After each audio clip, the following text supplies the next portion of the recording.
Welcome back, loyal fight fans. You know where you're at. This is unboxing. We covered pretty much our general bet, but we're going to add on to it a little bit for the Caleb Plant versus David Benavidez card. Trying to fit this one in because we're going to mainly touch on more the undercard, which is a very good undercard, especially as far as boxing goes. It'll be fun this Saturday. I'm going to be watching it. We're going to get back to you. But let's touch on this undercard real quick for you guys. Just to show you, you're going to get your money's worth out of this pay-per-view. Guaranteed. David Benavidez versus Caleb Plant really is a pay-per-view fight to the highest of levels. Not a super fight, but a highly anticipated and very important fight. So that would be a pay-per-view fight nonetheless. And usually you have to pay guys so much to put together a good main event like that you can't really fill out the undercard. But how about this one for you? Up-and-comer Cody Crowley taking on Abel Ramos, who is notoriously, hate to use the word, but a fantastic kind of gatekeeper to see where up-and-comers are at. Can they beat this guy and move on?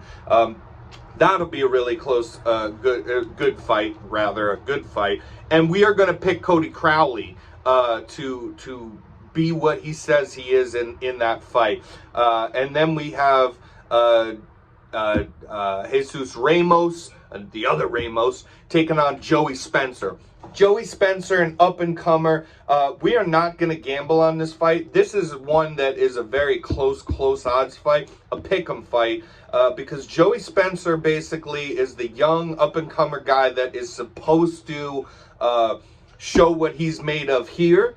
And similar to how the Cody Crowley Abel Ramos fight is laid out, and both Ramoses are the guys that are supposed to test the up-and-coming young guys here. But Jesus Ramos young himself, both these guys are actually 22 years old, and both of them are undefeated. And the odds here have Joey Spencer at, I believe, a plus 120. Jesus Ramos about a minus 200. These odds that I looked up coming from DraftKings, by the way. And so that's a very close. So you don't get odds like that a lot of times in boxing. We're not going to touch that fight.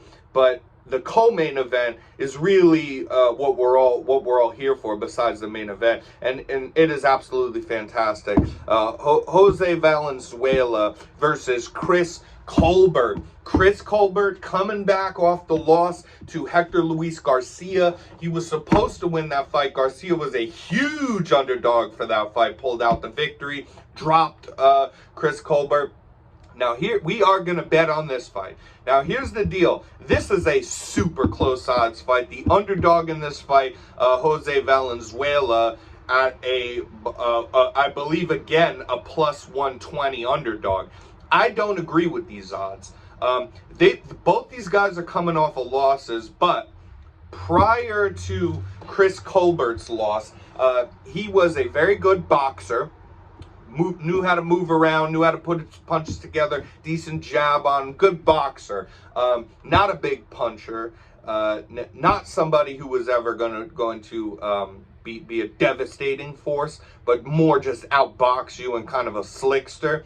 Now, when he got touched by Hector Luis Garcia, he didn't just lose that fight. You have to understand the mindset. I do not trash fighters at all, and I actually like Chris Colbert because I'm a guy who appreciates good boxers, not just wars. I like those too. They're fun to watch. But as a real hardcore boxing fan, I appreciate the slickness, the sweet science of it all. So Chris Colbert is a great boxer. But what I'm looking at is that when Chris Colbert lost to Hector Luis Garcia, he got touched up, he got dropped, and his eyes flashed, and he looked terrified to be anywhere near the man. Didn't have the confidence to step back into the fray and try to win the rounds. He more ran away and even admitted that he ran away from it, knowing that he'd lose the fight, gave the fight up because he gave up, and he gave up mid-fight. He, in his own words, admits this. So I don't like that.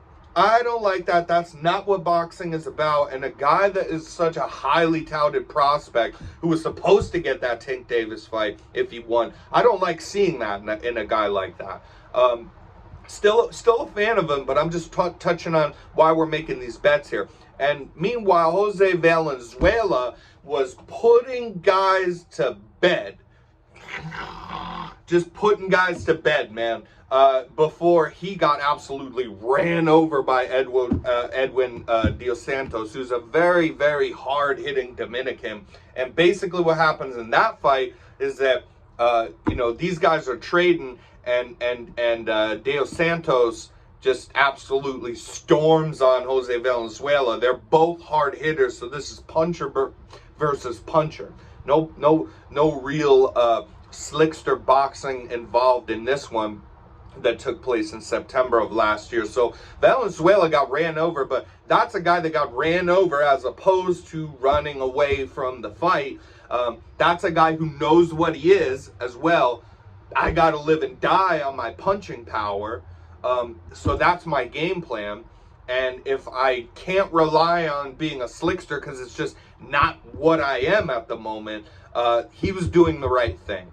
He was doing the right thing in sticking to his best route to victory in that fight. So we like this underdog, Jose Valenzuela, to get the W here. And the only thing I would add to the David Benavidez versus Caleb Plant fight is that besides our pick, that if you want an underdog, go Plant, maybe hedge that with a Benavidez knockout. I saw the over-under at 7.5 rounds. Definitely go over. We're going over 7.5 rounds for David Benavidez versus Caleb Plant without picking a winner. Then we're going Jose Valenzuela as an underdog parlayed with Cody Crowley as a -800. And that's going to get you some really good money.